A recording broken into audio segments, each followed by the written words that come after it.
Bonjour à tous, j'espère que vous allez tous bien. Bienvenue dans une nouvelle vidéo. Aujourd'hui, nous allons parler de l'utilisation du présent de l'indicatif. Je vous ai déjà fait une leçon sur la façon de conjugaison des verbes au présent de l'indicatif. Dans cette leçon, nous allons parler des valeurs de ce temps. Quand on dit valeur, c'est-à-dire son utilisation. Quels sont les cas dans lesquels on emploie le présent de l'indicatif? Restez avec moi.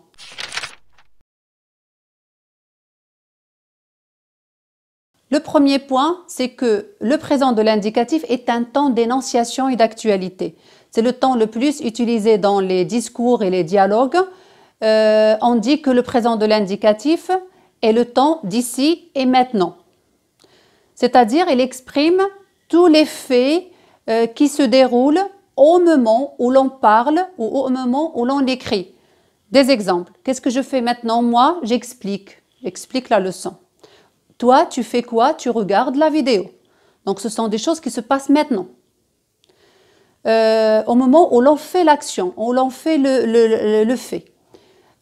Où l'on écrit. Par exemple, vous écrivez une lettre à quelqu'un ou un message, tu lui dis « Je ne peux pas venir car je suis malade ».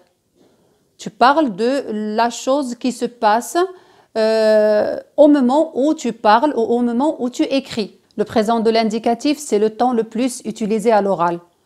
Deuxième point, le présent d'habitude et de répétition. Au moment où l'on parle, j'ai une habitude. Par exemple, avant de dormir, je lis 3 pages ou je lis un livre. C'est une habitude. Si ce n'est plus le cas aujourd'hui, ça y est, ça devient du passé et que je ne peux pas employer le présent de l'indicatif. Mais si ça continue et que c'est une répétition dans le temps, je le fais chaque soir, c'est le présent de l'indicatif. Je vais à l'école chaque jour. Je passe mes vacances en Espagne. Donc là, ce sont des actions qui se déroulent. Ce sont des actions qui se répètent, des actions qui montrent l'habitude de la personne. Troisième cas, c'est le présent duratif. Duratif, ça veut dire qui dure dans le temps. Prenons un exemple, elle attend un bébé.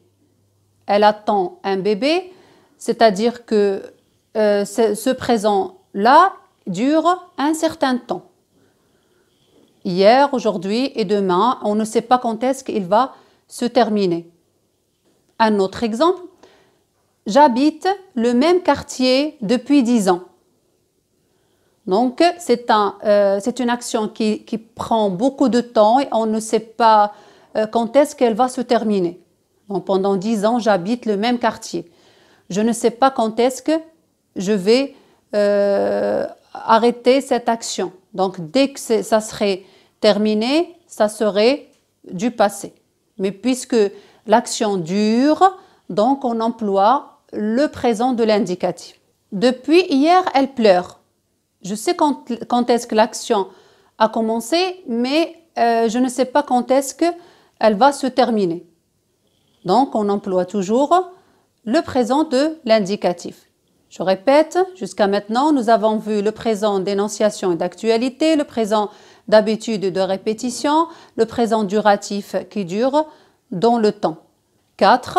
Le présent de vérité générale ou de vérité intemporelle, une vérité qui dure tout le temps et que c'est toujours vrai et que personne ne peut contester cette vérité. Prenez des exemples pour bien comprendre. Si je vous dis la Terre tourne elle-même en 24 heures.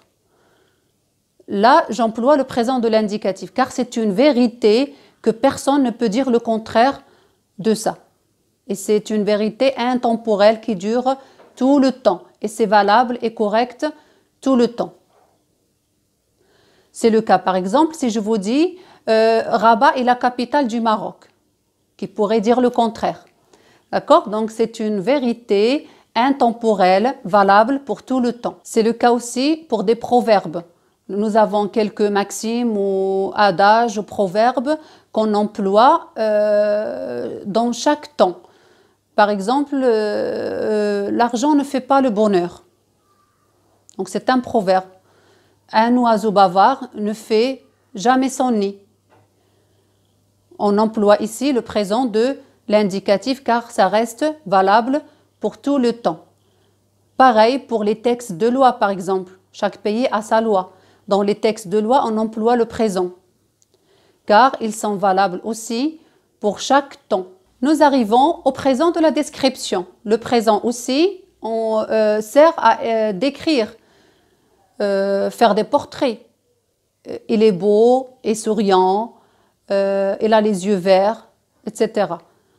Donc, le présent de l'indicatif, on peut aussi l'utiliser pour décrire. Un autre point, c'est que le présent peut être utilisé aussi pour faire des analyses historiques, et écrire des biographies de l'histoire. On l'utilise pour rapprocher le lecteur des faits. Par exemple, dans la biographie, je vous ai pris un petit passage de la biographie de Tahir Ben Jelloun que je vais vous lire tout de suite. Tahir Ben Jelloun, après avoir fréquenté une école primaire bilingue arabo-francophone, il étudie au lycée français de Tanger jusqu'à l'âge de 18 ans, puis fait des études de philosophie à l'université Mohammed V de Rabat.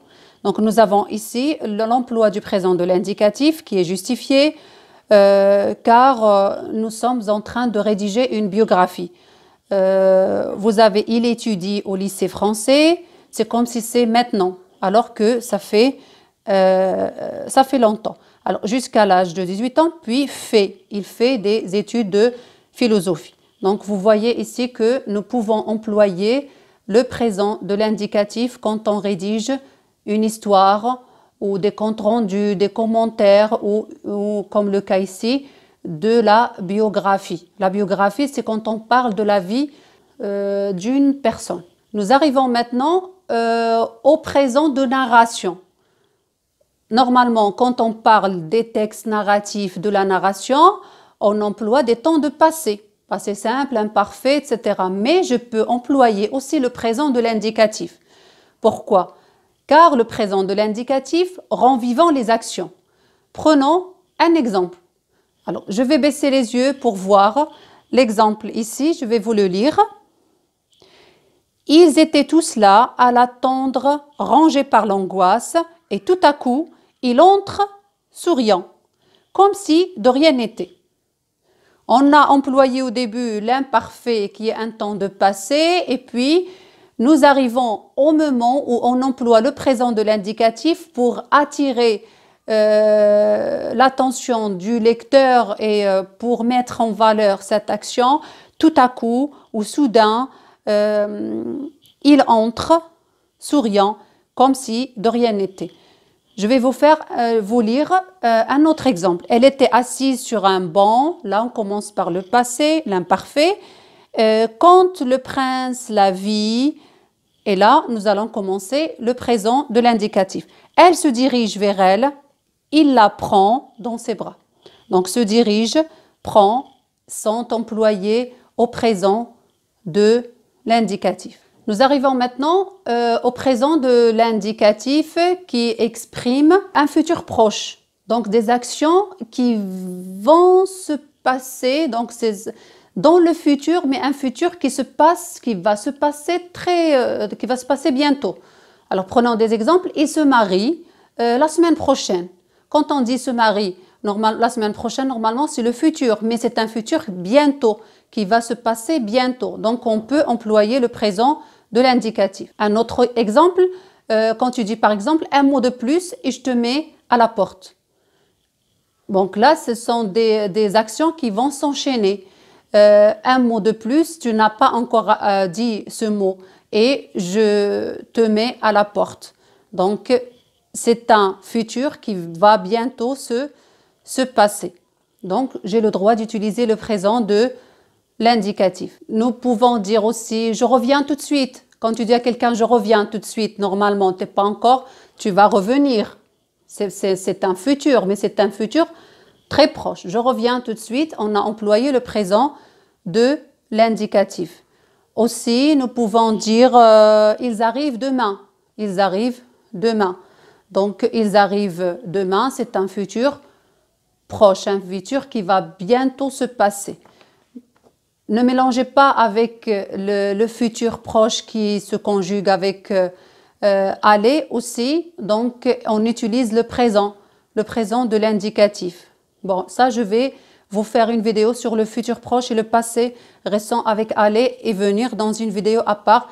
Mais je vais vous le signaler tout de suite que le futur proche et le passé qui vient de passer, le passé proche aussi ou le passé récent, dans les deux temps, on utilise le présent de l'indicatif. Et nous arrivons au dernier point, le 9e.